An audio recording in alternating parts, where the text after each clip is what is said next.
설마 했는데 원유 수입이 잃어버린 10년? 이 말이 무슨 말일까요? 여러분 이 지표를 한번 보세요. 대한민국의 원유 수입 현황입니다. 지금 2017년을 보시면 1억입니다. 1억 4,868만 톤입니다. 그런데 현재로 보자고. 현재 2024년 1억 3,718만 톤이에요. 와, 엄청 줄었죠. 엄청 줄었습니다. 지금 최고치에 비하면 적어도 말입니다. 1,100만 톤 이상이 줄어들었습니다.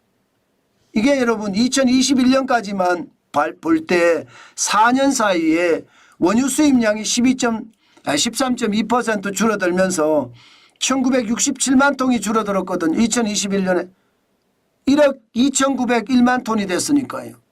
이게 말입니다. 2021년부터 좀 늘어나긴 했어요. 6.3%. 3년 사이 6.3%가 817만 톤이 늘었습니다. 그래서 1억 3,718만 톤이 됐는데 문제는 2017년 수준을 못 따라가잖아요.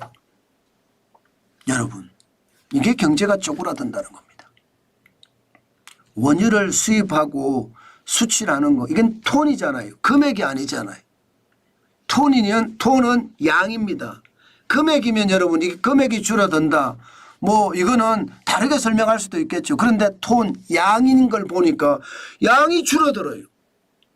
경제가 잘 돌아가면 원유를 많이 쓸 수밖에 없습니다.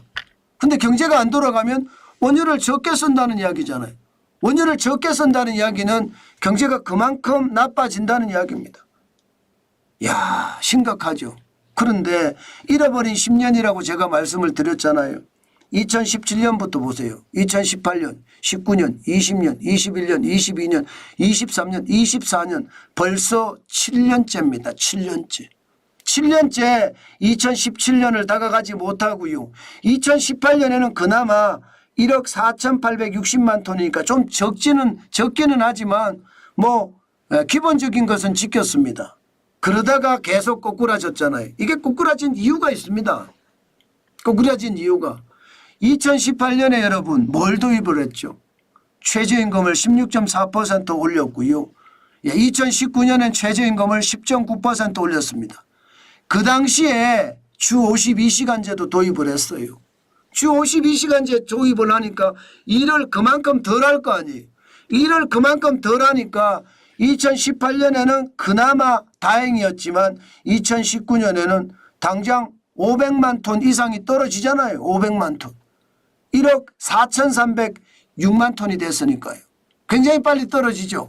그러다가 코로나 팬데믹까지 겹치니까 원유 수입이 굉장히 떨어졌습니다. 그리고 2021년은 최하까지 떨어졌고요. 2022년에 좀 좋아지는 듯 하지만 이게 좋아지다가 계속 박스권이라고 해야 되나요? 올라가지도 못하고 내려가지도 못하고 왔다 갔다 이러다가 훅 내려갑니다. 그만큼 말입니다. 여러분 지금 대한민국은 제도 개선이 필요하다는 거예요. 경제를 풀어줘야 돼요. 최저임금도 좀 차등화시켜 주고요. 또 주 52시간제는 아니 일할 사람은 일하게 해주면 돼요. 법정 근로시간이 주 40시간이잖아요. 그것만 놔두고 나머지는 일할 사람들은 일하게 놔두자고요. 그래야지 대한민국이 더 나아지지 않을까요? 마찬가지로 임대차 3법도 이거 과거처럼 바꿔야 됩니다. 제일 중요한 게 말입니다. 임대차 3법의 핵심이 계약갱신 청구권제거든요. 이게 기존에는 2년씩 계약갱신을 하다가 4년으로 바꿨습니다. 그러면서 2년째는 전월세 상한제를 넣었어요. 5%. 이거 여러분 기본 상식으로 생각을 하더라도 집주인 입장에서 2년을 계약하는 거하고 4년을 계약하는 건 계약금이 틀립니다. 그러니까 집값이 올라갈 수밖에 없었어요. 이게 제도적인 모순 또 제도적인 잘못 때문에 이게 문제가 생긴 거거든요. 그런데도 지금 고치려고 안 합니다. 그러니 경제는 고꾸라진다. 저는 경제가 점점 침몰하고 있다 이렇게 보는 겁니다. 실제로도 침몰하고 있고요. 그래서 충격적이라고 보는 겁니다. 게다가 요즘은요. 원유 수입도 사우디아라비아가 2등이기는 사실이에요. 그런데 미국이 원유 수입의 2등 국가로 등극을 했습니다. 총 수입량이 여러분 1억 3,718만 5천 톤입니다. 그런데 여러분 보세요. 3,758만 18만 톤인데 18만 5천 톤인데 사우디아라비아가 4,788만 7천 톤 34.9%예요. 그런데 미국이 굉장히 빠른 속도로 늘었습니다. 2,151만 1,000톤. 그만큼 15.7%나 됩니다. 아랍에미레이트 지금 13.6%로 줄었어요. 1,864만 5천 톤.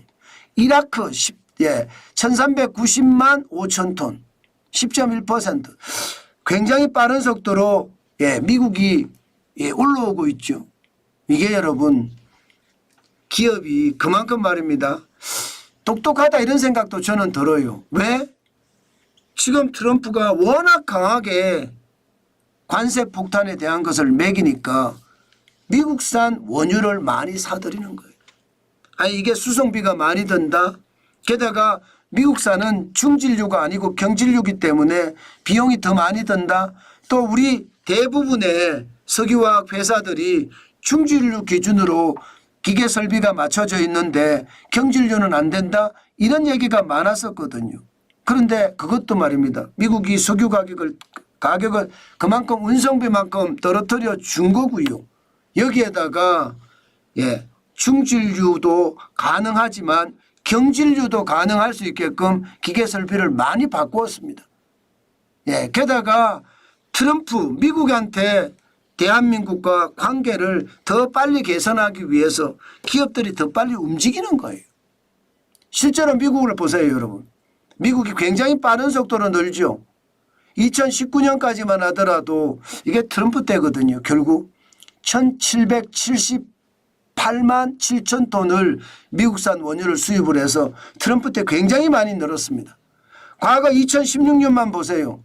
30만 천 톤이 30만 천 톤. 얼마 돼도 안 합니다. 그런데 2024년에는 2천만 톤이 넘었잖아요. 2,151만 2천 톤까지 늘었으니까. 무려 말입니다. 8년 사이에 7,046.8%가 늘었습니다. 30.1톤인데 30만 천 톤이 2,121만 천 톤이 늘어서 2,151만 2천 톤까지 됐다는 거. 미국산이 많이 늘은 거. 이게 좀 특이사항이긴 합니다. 그러나 뭐 미국산이 늘든 중동산이 늘든 중요한 것은요. 총 원유 수입량이 계속 쪼그라진다는 게 더 충격이라고 저는 봅니다. 그만큼 우리 경제 상황이 점점 나빠진다고 저는 생각을 합니다. 그만큼 앞으로 시장 우리 경제가 생각했던 것보다가 더 어려워지지 않을까 저는 그런 생각도 해본다는 뜻입니다. 여러분 우리 경제에 잃어버린 10년이 안 온다. 이렇게 장담할 수 없습니다. 잃어버린 20년이 안 온다. 이것도 장담할 수 없습니다. 잃어버린 30년이 안 온다. 이것도 장담할 수 없습니다. 분명한 것은요. 지금 이대로 기업을 규제하고 경제를 관치나 혹은 정치 어떤 상황에 따라서 계속 움직여 간다는 것은요. 경제가 더 꼬꾸라질 겁니다. 돈은요. 생산적인 데 써야 돼요. 돈을 소비를 하는데 소모적으로 써서는 안 되거든요. 저는 그게 지금 우리나라의 가장 큰 문제라고 생각합니다. 우리가 일반적으로 쓰는 말이 있잖아요. 낚시를 하는 법을 가르쳐 줘야지 물고기를 줘서는 안 된다. 이 말 많이 쓰잖아요. 지금 우리는 물고기를 자꾸 주려고 하거든요. 그러면 부채만 늘어납니다. 그때 우리가 감당할 수 있는 게 별로 없습니다. 지금처럼 이렇게 포퓰리즘이 성하면 대한민국의 상황은 저는 굉장히 나빠질 수도 있다고 봅니다. 그만큼 말입니다. 우리 경제의 상황 지금 예상했던 것보다 더 나쁘다. 그 말씀 오늘